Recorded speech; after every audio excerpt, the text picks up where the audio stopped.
That particular day, fatigue seemed to have taken a heavy toll on me. After tucking my daughter Nia into her crib, I collapsed onto my own bed and slipped into sleep almost instantly. Sometime later, I jolted awake to the sound of Nicholas crying in the dead of night. Still half asleep, I glanced at my mobile phone. 1:00 a.m., thankfully. I managed to snatch a brief nap earlier. Summoning what energy I had left, I dragged myself up, intending to comfort Nia in the living room.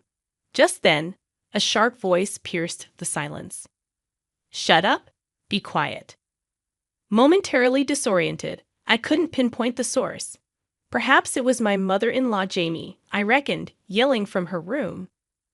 "Yes, I'm coming to soothe her now," I mumbled, opening the living room door. To my shock, Jamie stood over the crib, glaring at Nia. Without a second thought, she struck Nia's face. "What are you doing?" I erupted, my voice resonating louder than ever. Jamie seemed taken aback for a fleeting moment. "Why didn't you soothe her sooner? This child is so noisy," she retorted, her voice tinged with panic. Rushing to shield Nia from Jamie's aggression, I couldn't fathom the situation. Hitting a baby? It was incomprehensible. My name is Candice, a 28-year-old housewife. Once an office worker, I now focus on household chores and childcare during my maternity leave. My husband, Miles, and I moved in with Jamie, my mother-in-law, about a year ago. With Miles frequently away due to his demanding job and his concern for leaving me alone during pregnancy, coupled with Jamie's solitude following my father-in-law's passing, we decided to live together. Initially, things went smoothly, but gradually, Jamie's true colors surfaced, and truth be told, I struggled. "Candy, you're awfully slow at housework, aren't you? Can't you prepare better meals?" Her criticisms echoed incessantly. I apologize for the confusion, but it seems like there are some repeated sentences and inconsistencies in the provided text. However, based on the available information, here's a revised version. I regret to say that Jamie consistently harassed me whenever an opportunity arose. While Willis, her husband, was still alive, I had no issues during visits to my in-laws' house, and I didn't particularly dislike Jamie at that time. However, after Willis passed away and we started living together, Jamie transformed into an unbearably selfish and rude presence in my life. "Hurry up with the housework. You're really useless, you know." She would insult me with remarks that went beyond the realm of household chores. As I was pregnant, it was only natural for me to be slower with tasks, but Jamie seemed indifferent to that reality. Her focus appeared to be on relentlessly harassing me, with Miles frequently away on business trips, returning home only around midnight, even when not traveling. I found myself spending most of my days with Jamie. I clung to the hope that things would change once the baby arrived. I believed that living with her grandchild would soften Jamie, despite her rough demeanor. Desperately holding onto that hope, I consulted Miles about it on WhatsApp, ensuring not to disrupt his work. He expressed genuine regret, wishing he could be there for me during tough times. He also took care to admonish Jamie when they met, providing me with a slight sense of relief. Having Miles on my side made it somewhat more bearable when Jamie scolded me for not handling housework well enough during pregnancy. Eventually, I safely gave birth to a healthy baby girl.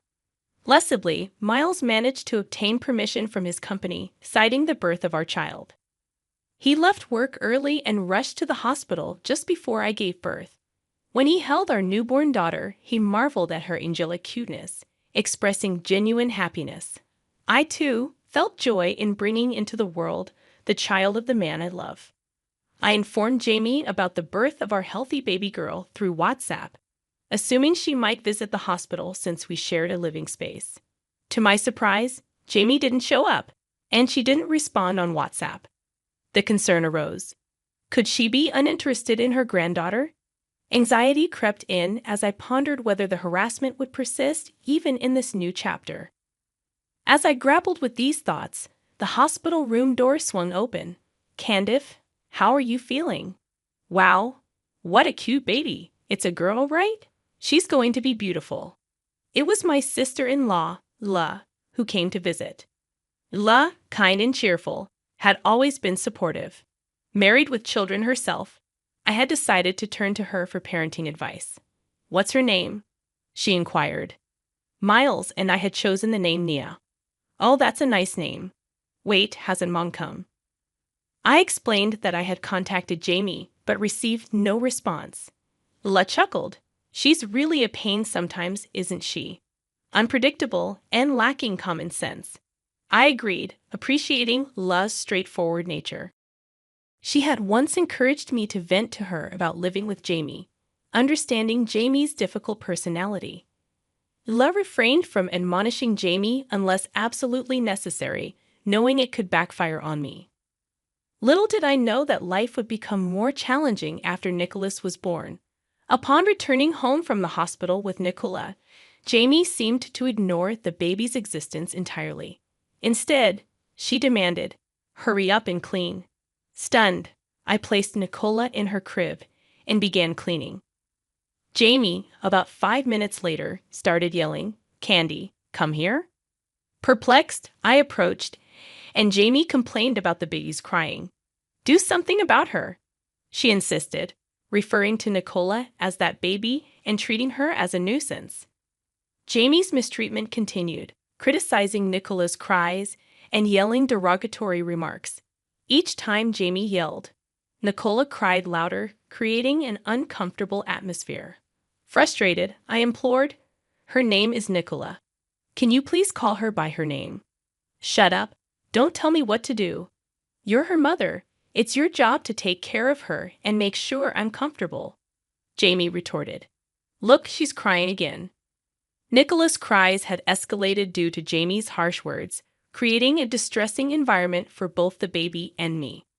After putting Nicola to bed, I had to halt my chores and attend to her soothing needs.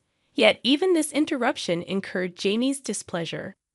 Upon returning to my chores after settling Nicola, Jamie exclaimed, "Ah, this is really in the way, takes up so much space," as she kicked the crib.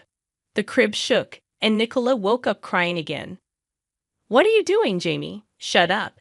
It's your fault for insisting on putting such a big thing here," I retorted, exasperated.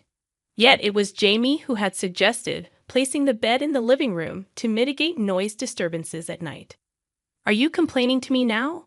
Stop arguing and soothe that noisy child," Jamie snapped, referring to Nicola in a derogatory manner. The situation felt untenable. Balancing household chores and childcare without incurring Jamie's wrath was proving increasingly challenging, and my exhaustion mounted.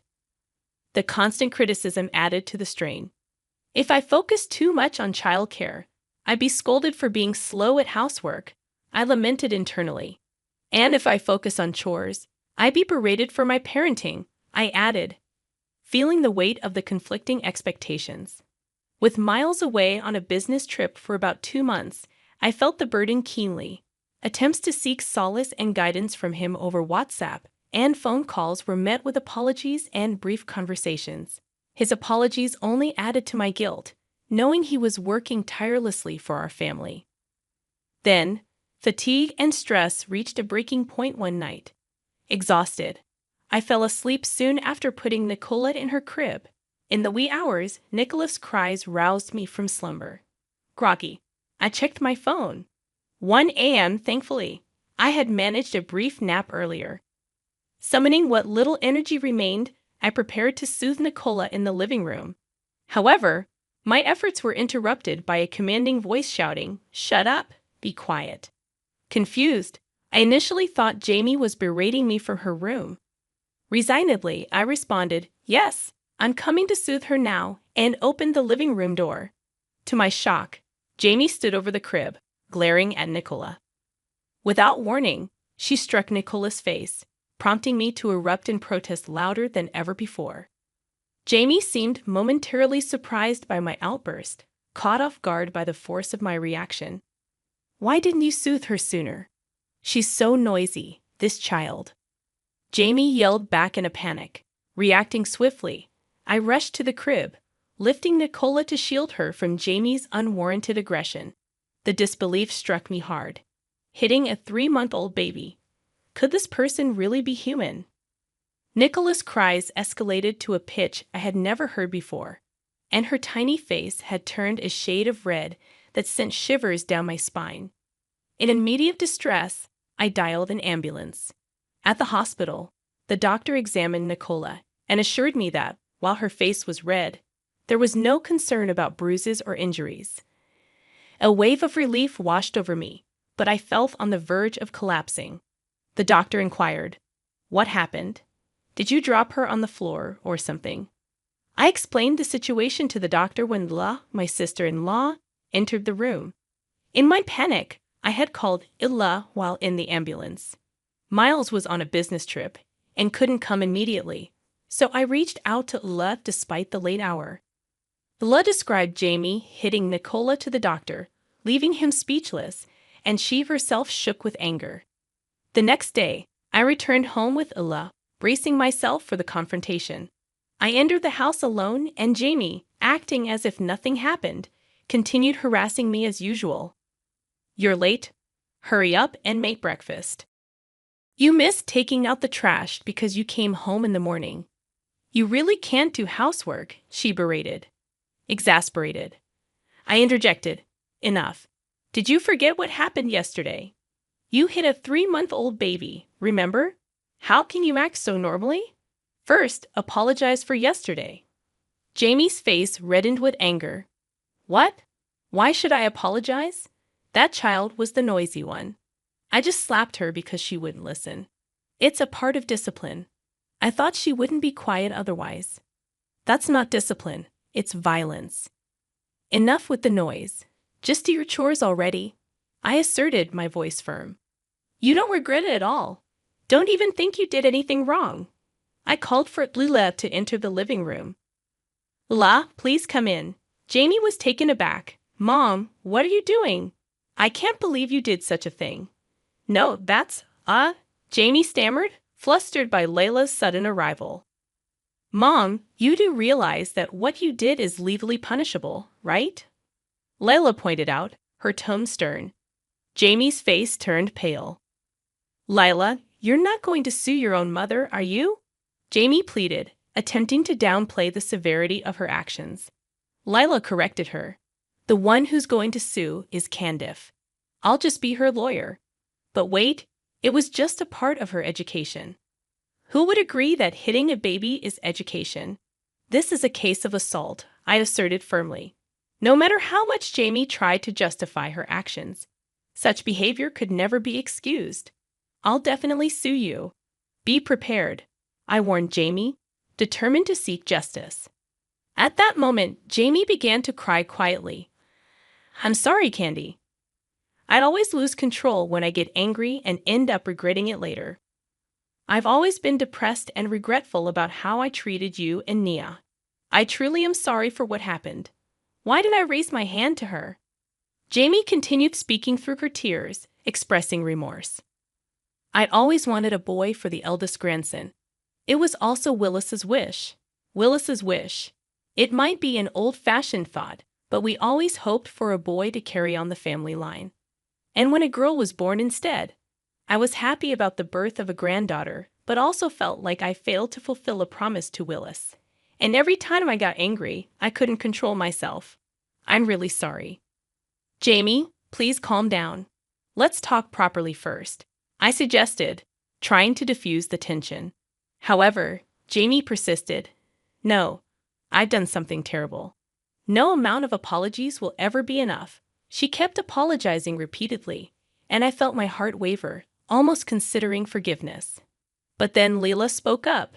"Don't take her seriously, Candy. Mom always pretends to be deeply remorseful like this when she's cornered, just to end criticism against her. She did the same when Dad found out about her affair. He forgave her because he fell for her act, but her tears dried up immediately afterward. This is probably just an act too, right? You can't fool me." Leela's astute observation made Jamie falter. "What are you saying, Layla?" I examined Jamie closely, realizing that the tears that were flowing heavily just a moment ago had already dried up. It was likely fake crying. "Jamie, I can't forgive you anymore. How twisted can you be to try to weasel out of what you've done? Wait a minute. I'm not trying to escape anything, okay? Okay, I understand, but we've already decided to take legal action, I asserted. As I spoke, Jamie's face turned red with anger. Don't joke with me. Why should I be subjected to this by a daughter-in-law like you? How insolent! Just then, the sound of the house key turning was heard. Candice, is Nicholas safe? Miles' voice echoed through the tense atmosphere. Why are you here? I was taken aback. I had only contacted him on WhatsApp. I thought Miles couldn't come since he was on a business trip. I had called him several times in the middle of the night, but then he drove straight here. Miles had been driving since 3 a.m. and arrived this morning. I didn't know Miles was coming too. Mom, cut it out. I've been hearing about your harassment from Candy, and I've been warning you every time, haven't I? And now you've gone and hit my precious Nicola. I'll never forgive you for this, Mom, Miles declared sternly. Even you're blaming me? How cruel. After I raised you and La, Jamie retorted, her voice tinged with indignation. What are you talking about? You always left us with Aunt to play around. Our memories are filled with the meals Aunt cooked, not you, Mom. Just give it up. Besides, I think the doctor already reported it yesterday. The hospital knows Mom hit her, so I think it's just a matter of time before the police come. Bella chimed in, her tone resolute. No, wait. You're okay with your mother being arrested? I'd rather not have someone who hits a 3-month-old baby around. No matter what you say, Mom, you have no one on your side now, Miles countered, his voice unwavering. Jamie finally seemed to understand her situation, her face pale and slumped. Soon, the police arrived, and Jamie was arrested. As a first-time offender, she received a suspended sentence. However, Miles and Ella cut ties with her and issued restraining orders against her. Miles moved out of the in-laws' house with me and Nicola, renting an apartment while looking for a permanent place. We stayed briefly with Lula, which was a great help. Candice, I'm really sorry for everything. I'll take parental leave if I can't get it. I'll change departments or even jobs to ensure Nicholas's safety, Miles promised earnestly. His dedication filled me with hope. His company had some issues with the working environment, and he couldn't get parental leave, so he resigned and found another job. Now he comes home on time, helps with Nicola and the housework. We live in a high-rise near Liz family, often gathering for meals or enjoying barbecues. I don't know what's become of Jamie, but I heard from neighbors that after her arrest, she's become completely isolated and doesn't go out anymore. Prideful Jamie probably can't bear being known as someone who did such terrible things. Well, it doesn't matter to me anymore. She doesn't know where we moved, so there's no chance of meeting her unexpectedly. I plan to live happily, supporting each other as a family with Miles, Nicola, and Lila's family. Covered in blood, my high school freshman daughter, Becky, who was supposed to have gone to my husband's family home with him, returned home bleeding from her forehead. I screamed in shock, and after hastily treating her wounds, I immediately contacted my husband, Ryan. When he answered the phone, I couldn't help but yell at him, Ryan, where are you? I told you I'm on a business trip, didn't I? I was stunned by his unexpected reply. A while ago, I had seen him off with Becky 5 days earlier, heading to his family home. Before me stood my daughter, seriously injured. Seeing my confusion, Vicky told me a shocking truth. My name is Kathy Hansen, a 40-year-old part-time housewife. My husband, Ryan, the same age as me, is a salesman who visits various schools to sell high school teaching materials. He always says trust is important, looking so cool being diligent and proper. Maggie became a high school freshman this spring. Once a clingy child who couldn't leave my side, she's now so responsible that she cooks dinner while waiting for me to return from my part-time job. Life was peaceful with my husband and daughter, but 5 years ago, my mother became bedridden due to an internal illness. Since then, I've been busy juggling caregiving and my part-time job, unable to manage a visit to my in-laws except during the Christmas holidays. During such times, Ryan was safe, jokingly saying, "Don't overdo it. Aren't you lucky to have an understanding husband?" He would go to visit his family home alone, and though I felt terrible, I was grateful as I was overwhelmed with caring for my mother. 3 years ago, my mother-in-law passed away suddenly in an accident. My father-in-law, who was very close to her, became deeply depressed, and Ryan's visits to his family home became more frequent. Moreover, Ryan expressed his desire to take his dad on a trip to cheer him up and treat him to delicious meals with each visit. The expenses increased $300 to $500, but I couldn't complain about money as I hadn't been able to visit my in-laws myself. One day, Ryan mentioned the cost of his next visit. "I need $11,000 for my next trip home," he said. I doubted if such a large sum was really necessary for visiting back home, but he never explained the details of the expenses. It must be necessary, I thought, as a way of showing how thankful I am to my father-in-law. I convinced myself of this. However, due to the sudden expense, I had no choice but to temporarily withdraw money from the savings account I had set aside for Becky's school fees. I'll have to skip going to the beauty salon for a while and make sure not to dip into Becky's money again, I decided, beginning to save diligently and gradually returning money to Becky's account. As Becky's exams finally ended and things settled down, my father-in-law said, "I want to see my granddaughter again." "All right, I'll take Becky and Dad to eat seafood as a reward for their hard work." "Really?" "Yay." Seeing Becky's beaming smile, I stroked her head, saying, "Thank you for always being so patient." She never complained, even though she always had to endure and even helped with caring for my mother. I was filled with gratitude. Then, on the morning of their departure to visit my father-in-law, Becky said, "I'll buy some souvenirs and come back." I replied, "Have fun," and we were all smiling. Little did we know what was about to happen. 5 days after Ryan and Becky left for my in-laws, around noon, I was preparing lunch in the kitchen when I heard the front door rattle open. "Who is it?" I shouted, entering without ringing the doorbell. I was startled and headed to the entrance, only to find Becky standing there, bleeding from her forehead. What on earth happened? I let out a scream, almost in a shriek, desperately looking around for Ryan, but he was nowhere to be seen. Trembling, my eyes brought Becky inside, and I immediately called out to Ryan, "Ryan, where are you?" "I'm at work. Didn't I tell you that I left for a business trip the day after taking Becky to my parents' home?" I was confused, having heard nothing of this work, and more importantly, Becky had come home seriously injured. Ryan hung up quickly after saying, "She probably just fell. Don't take it too seriously. Girls her age tend to exaggerate." I couldn't possibly accept such a nonsensical story. While attending to Becky, I asked her, "Why are you injured? And did Dad leave for work?" Vicky, her face pale, kept her trembling lips sealed for a while. Then she whispered, "Dad." He pushed me. Shocked, I gently rubbed Becky's back as I listened to her story. An unbelievable truth was exposed. Ryan had been keeping secrets from us, and he had injured Becky when she discovered them. That's not all. He threatened her while she was bleeding, saying, "If you tell anyone about this, next time it won't just be an injury." Vicky had managed to escape from my in-laws' house when Ryan hesitated, and my father-in-law returned home. Fortunately, she had some money with her and was able to take the bus back home. How anxious she must have been, hiding her injury all the way here. I vowed never to forgive anyone who hurts my sweet Becky.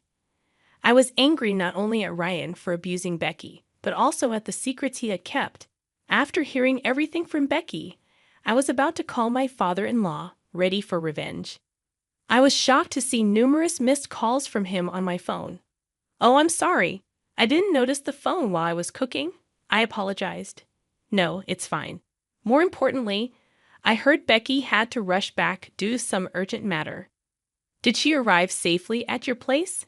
"That's what I've been worried about, and why I called so many times," my father-in-law inquired.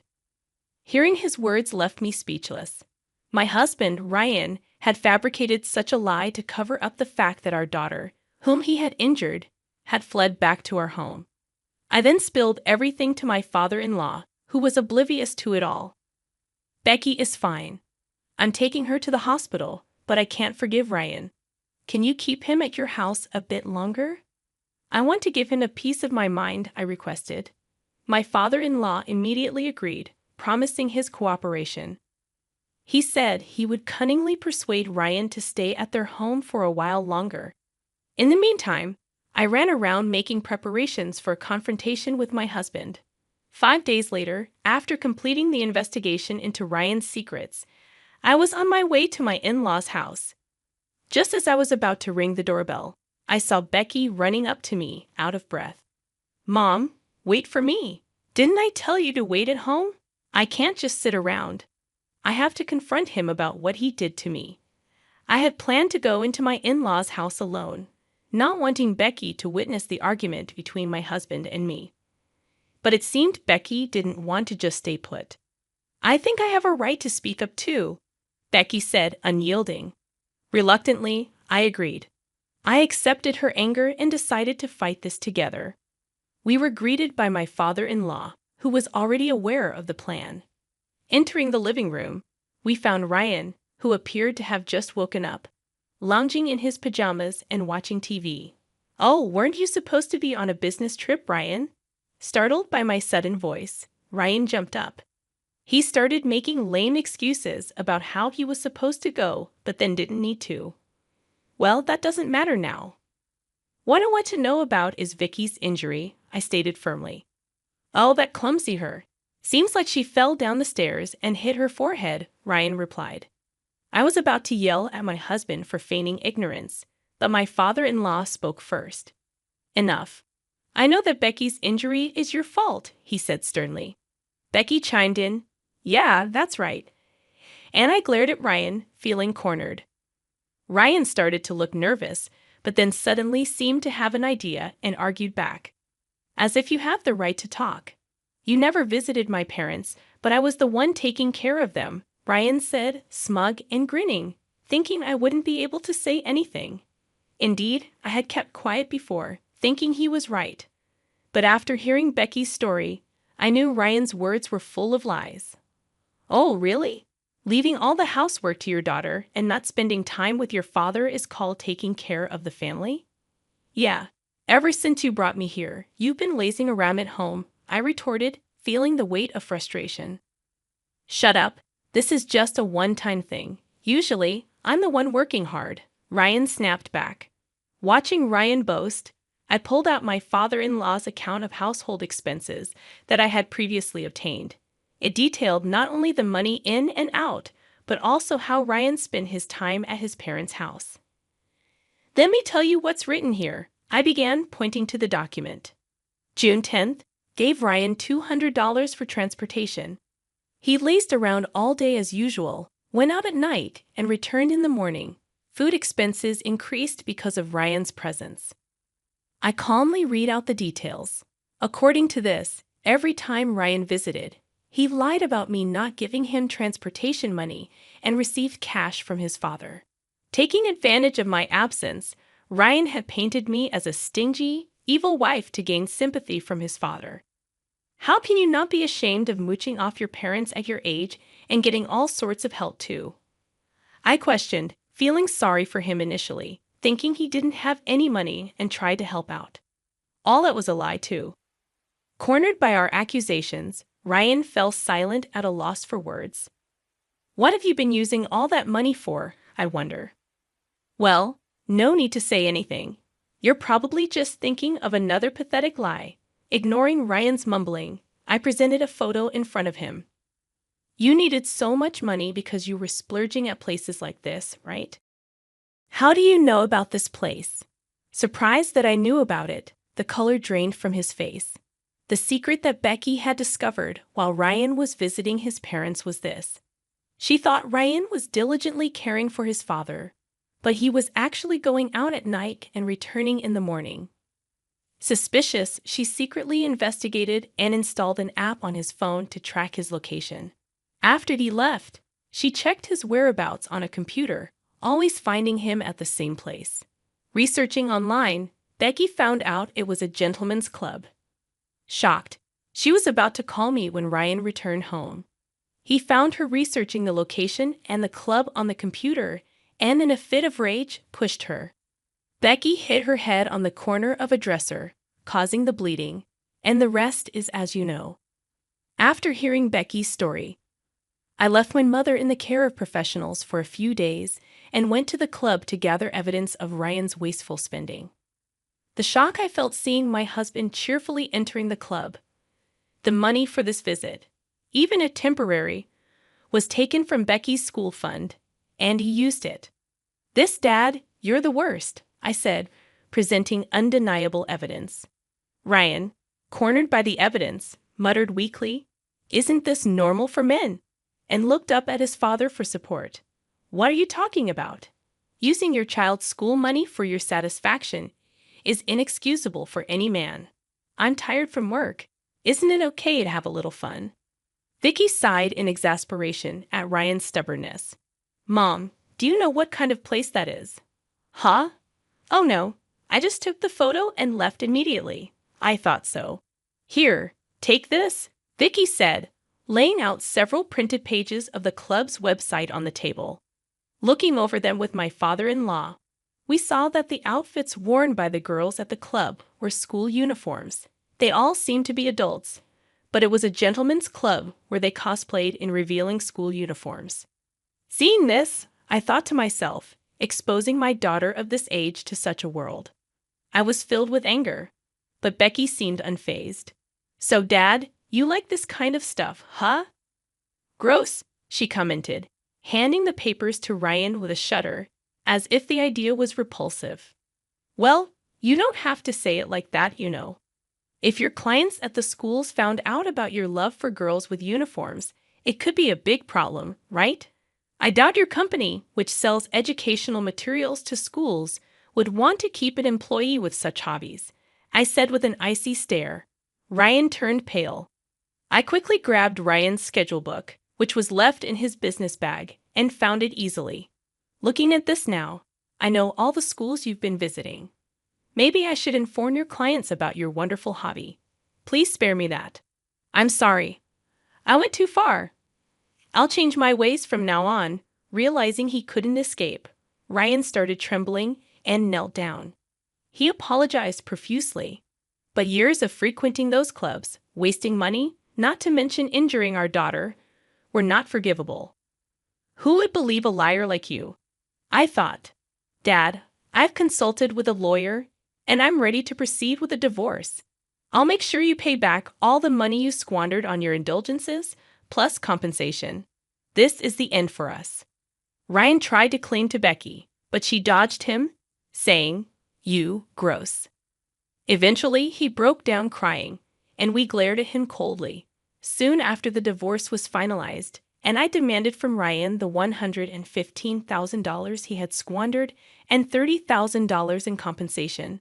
Word of his club visits leaked to his company. Ryan was fired, and even his father cut ties with him. Now he lives alone in a rundown house, barely making ends meet with day-to-day jobs. Unable to afford the compensation payments, he ended up borrowing money from shady lenders and now lives in fear of debt collectors. Meanwhile, I have found more time to myself after the divorce. With Becky's help, my mother's health improved significantly, and she no longer needs care. Now, the three of us women are enjoying a happy and harmonious life. "Take care of this, slave," John chuckled smugly, further insulting me as he tossed his dress suit my way. The suit struck me, causing water to spill. "Ah, wipe it up, will you, and bring me another glass of water." Drunk as he was, or perhaps because of it, John's true feelings became apparent. In his eyes, I was nothing more than a slave. I threw the dress suit into the laundry bag with all my might, only to notice something sticking out of the suit pocket. Unfolding the crinkly, tightly folded paper, he had instructed me to take care of it, and so I intended to do just that. Beyond wondering why such a thing existed, I felt as if this was my ticket to freedom, an escape from all the irritation and dissatisfaction I experienced with John. I rushed out of the house and promptly submitted the divorce notice to the office.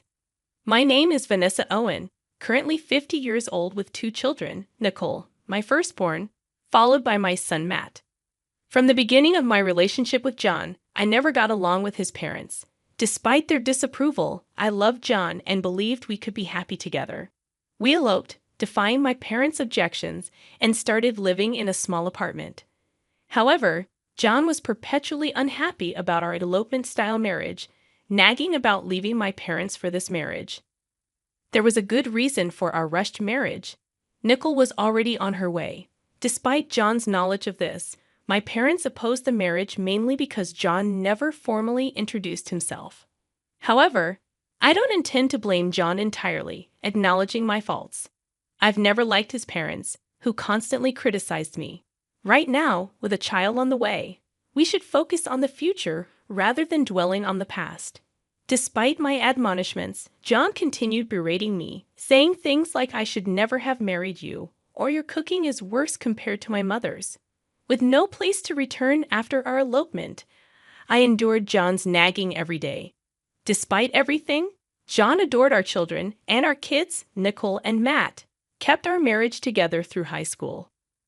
When Jan was promoted to department head and brought colleagues home, including a male subordinate named Rob and a female subordinate named Jenna Manning, our marital relationship deteriorated. Though John had a good reputation outside the house and was highly trusted by colleagues, our family barely functioned. At one gathering, John's words revealed his true feelings, saying he could divorce me anytime, but I wouldn't let him go.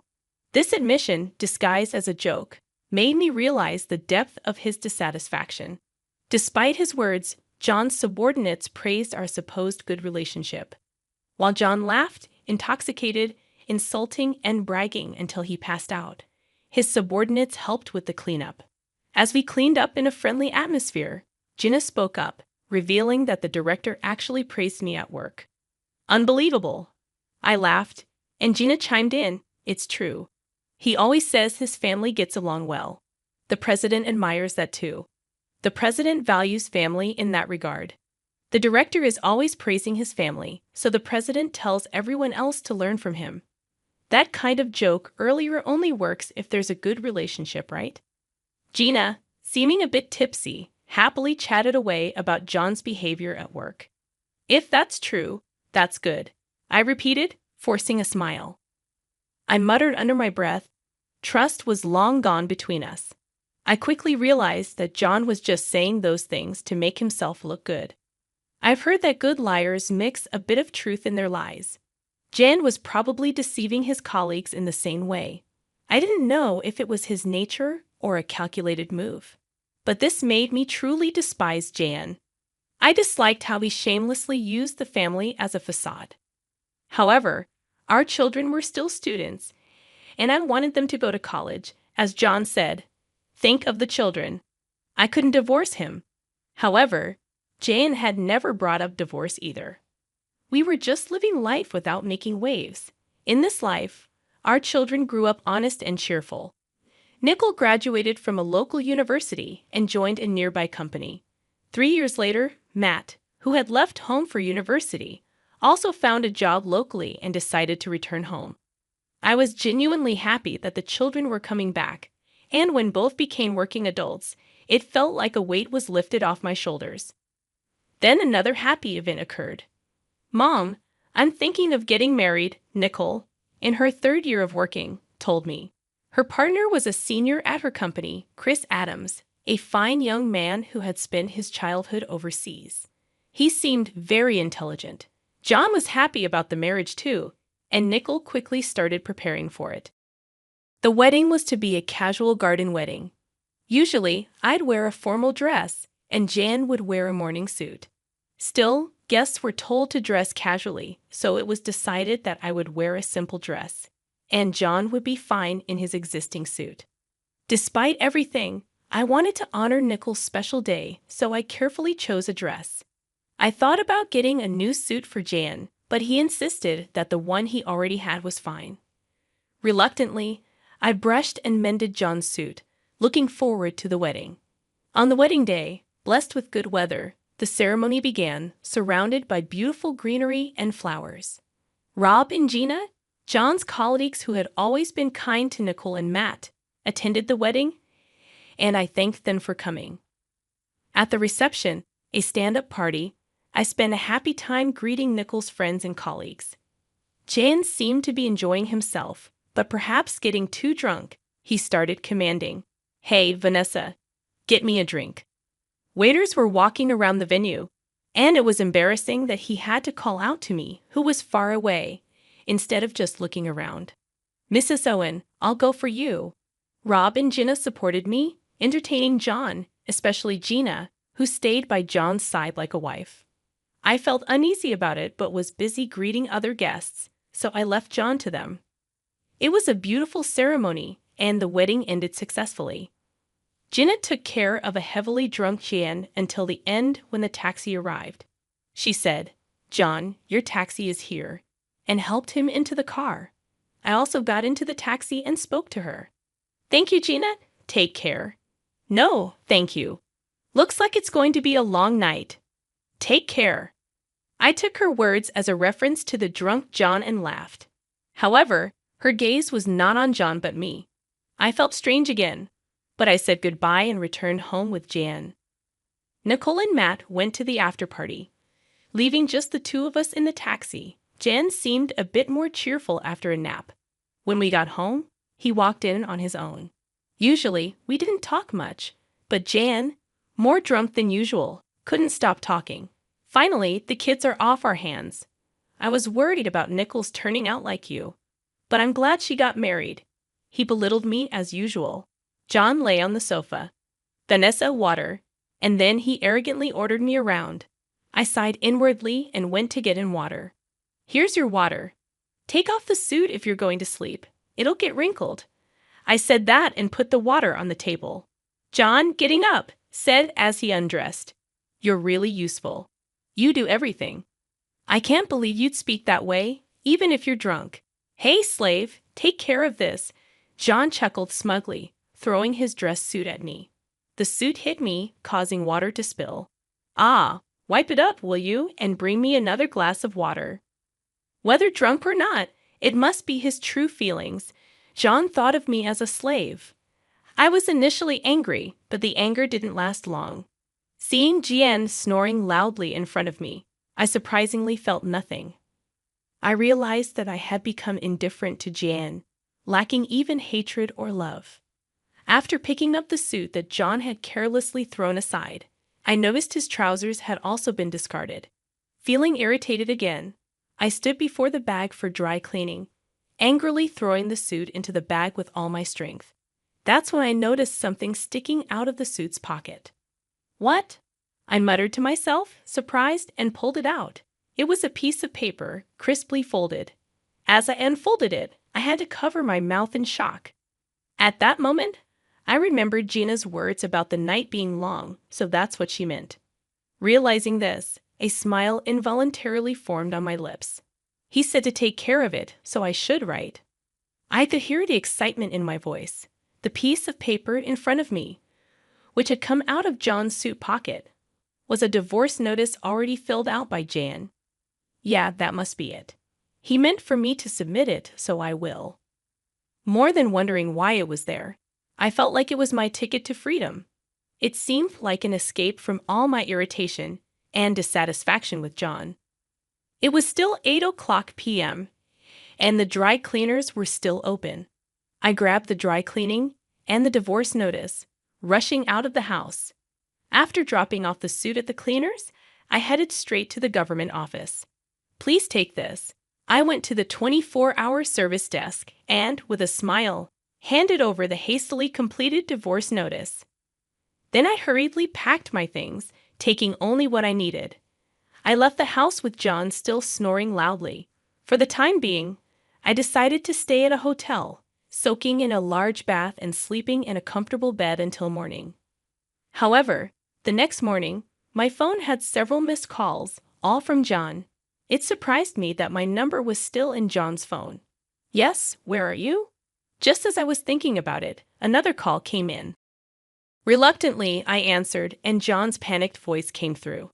He must have been surprised to wake up and find me gone. After all, the spilled water is still there, a clear sign of something amiss. Where are you? Just as I was about to respond, John continued, We came home together, didn't we? The water is still spilled, and your clothes are gone. What's going on? From his words, it was clear he didn't remember what he had said the previous day. I sighed and said, You told me to send the suit to the cleaners, right? Well, there was a completed divorce notice in it. I thought that meant I should submit it, so I did. John erupted on the other end of the phone, yelling, What?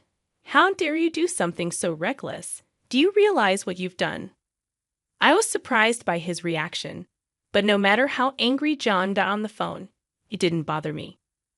You're so loud this early in the morning. I'm about to have breakfast at the buffet. Bye. Probably there was nothing to eat at home since I'd always prepared breakfast every morning. There was neither bread nor cereal stocked up. Nickel was likely at the hotel given as a wedding gift, and Matt wouldn't wake up until afternoon, having probably stayed out late drinking. John must be panicking alone in a house without food.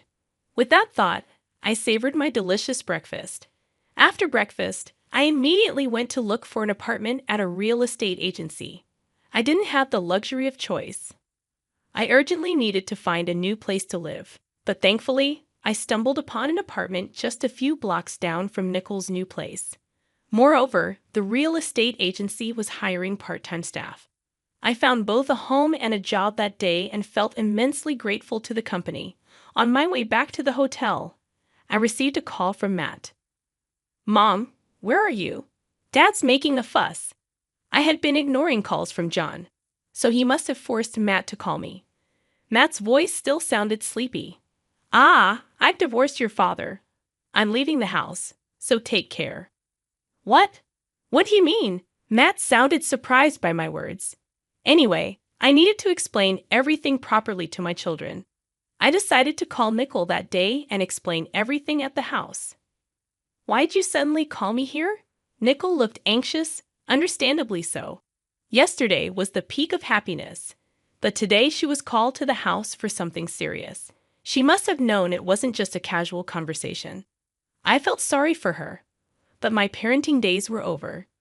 Being a parent is forever, but I want to live as a person, not as anyone's slave. I shouldn't feel ashamed for this. Even though I thought this, I couldn't shake off the guilt towards my children. A sudden divorce? What do you mean divorce? Both of them questioned me simultaneously, and even John, taking advantage of the situation, joined in. That can't be true, right? Convince her. Despite being the root cause of the issue, John played the victim. It was turning into a 3-against-1 situation. I wanted the children to understand that this divorce wasn't just my whim. All I did was submit the divorce papers that your father had already filled out. Why am I being treated like the villain when it was your father who had prepared them in the first place? Hearing this, Nicole and Matt turned their gazes to John. Caught off guard, John frantically searched for an excuse. A villain. Come on, that was just a joke, right? Who would actually submit that? A joke. Do you have any idea how much that joke has worn me down? Jen flinched at my loud voice. Nickel and Matt clammed up, exchanging looks. Besides, for a joke, it was too well prepared, don't you think? To me, it looked like something prepared to convince someone. John turned red and argued back, spitting out his words. His panicked state made the children realize something was amiss. I couldn't help but burst into laughter at John's behavior. No need to get so worked up. It's like you're admitting it's true. You set me up. You're the one who got angry at my deduction. Listening to our conversation, Nickel cautiously asked a question. What do you mean? I decided it was time to tell them everything. Well, you're not children anymore, so I have to tell you. Your father and Gina are having an affair. What are you talking about? John turned pale and stood up. Nickel and Matt looked shocked at first, but then directed looks of contempt at John. I found it strange.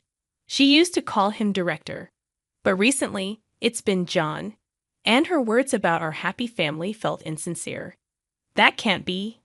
While she said she'd invite us, It felt like she was mocking us. A woman's intuition is often right. John was sweating unnaturally, unable to make any excuses. His behavior only confirmed my suspicions. While it was a shock, it was more about betrayal than lost love, which allowed me to keep my composure. But what really kept me sane was my role as a mother. To think she was invited to the wedding. "I'm sorry, Mom," Nicole started crying. Jan looked hurt by her words, but he had no right to feel hurt, and Nicole shouldn't feel responsible. "I only became sure of it yesterday. It's not your fault, Nicole," I comforted Nicole. As I said this, Matt sighed deeply, giving John a sharp look. I knew Mom and Dad weren't close, but this is too much. John's voice trembled pitifully. I had no choice. She kept pressuring me for a divorce, and I had to invite her to Nicole's wedding to convince her. "Even the divorce papers, you used me. Otherwise," she said, "she'd tell the president about the affair." Anger made my fists tremble. After our force, she wanted to become John's next wife and take my place as Nicole's mother. So she had to attend the wedding. That's why he reluctantly invited her, planning to initiate the divorce afterward, showing her the completed divorce notice as proof. "I never intended to really divorce you, it's true." "Sure, you never intended to let go of your slave, did you?" "What are you saying? I never thought of you that way," John desperately pleaded, but Matt interjected. "But Dad, you always said it would be easy to marry a woman who obeyed everything like Mom does." "What? You always belittled Mom but never divorced her because you thought it was convenient for you." I stood up. "Is there any reason I should stay married to this man?" Nicole and Matt shook their heads firmly. "Mom, you deserve to be free." "That's right. And you'll always be our mom, even if Dad becomes a stranger." Nicole wiped her tears and smiled through her sniffles. After that, we left the house. Matt, not wanting to stay with John, decided to move into my apartment. The divorce papers were already submitted. We still had to sort out the property division, but I was relieved to distance myself from John. A month later, one of John's subordinates, Rob, visited the real estate agency. "When I started working here, huh? Aren't you Director Owen's wife, Rob? Thank you for coming to Nicole's wedding the other day. What brings you here today?" "Actually, I broke up with my girlfriend and thought about a fresh start. Maybe moving to a new house." Rob smiled awkwardly as he sat down in front of me. "Oh, I see." I had heard about Rob's girlfriend a few times. He seemed to care for her deeply, but it must not have worked out. Wanting to cheer him up, I responded with a smile. "We found a suitable place, but since it was lunchtime and the person in charge of viewings was out, we scheduled a viewing for another day. By the way, when did you start working here?" Director didn't mention anything about it. "No, really, we got divorced." "What?" But last week at the dinner with the president, John was talking about planning a family trip. Rob was shocked, and so was I. John was still spreading such nonsense. He would undoubtedly continue using the family to get closer to the president if I stayed silent. I decided to tell Rob the whole story. "John and Gina. That's unbelievable." Rob turned pale. His reaction was oddly striking. He slowly opened his mouth. "My girlfriend was Gina Manning." I gasped, not expecting that Rob and Gina had been dating. Rob muttered, "I can't forgive them." I silently watched him. "Mrs. Owen, I can't forgive the two of them. I'll inform the president." His determined gaze met my nod of agreement.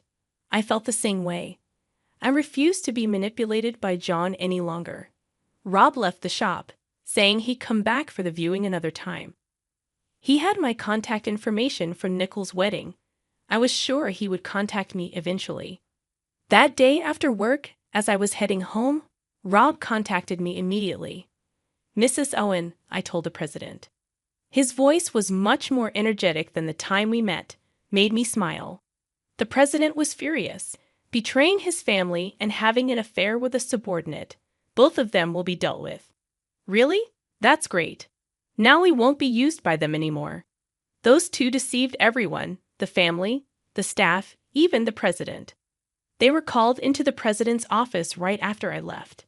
Imagining the scene, I couldn't help but smile. Even though they were no longer a part of my life, I couldn't accept them getting away scot-free. Thank you, Rob. You will surely find happiness.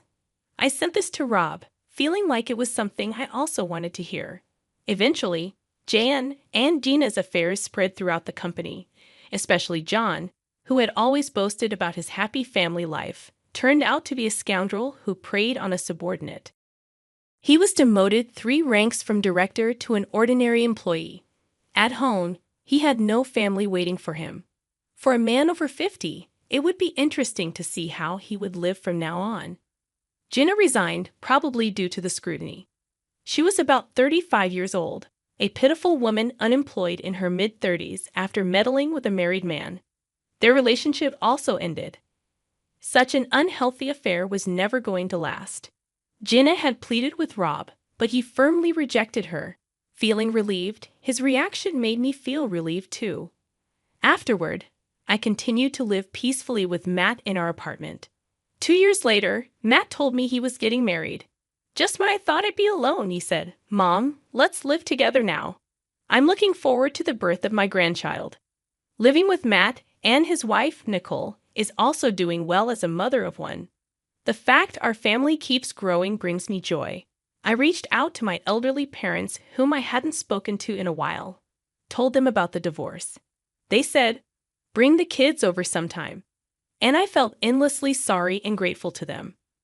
I plan to make up for my past mistakes by being filial to my parents and continue to be a reliable mother, always there to help my children.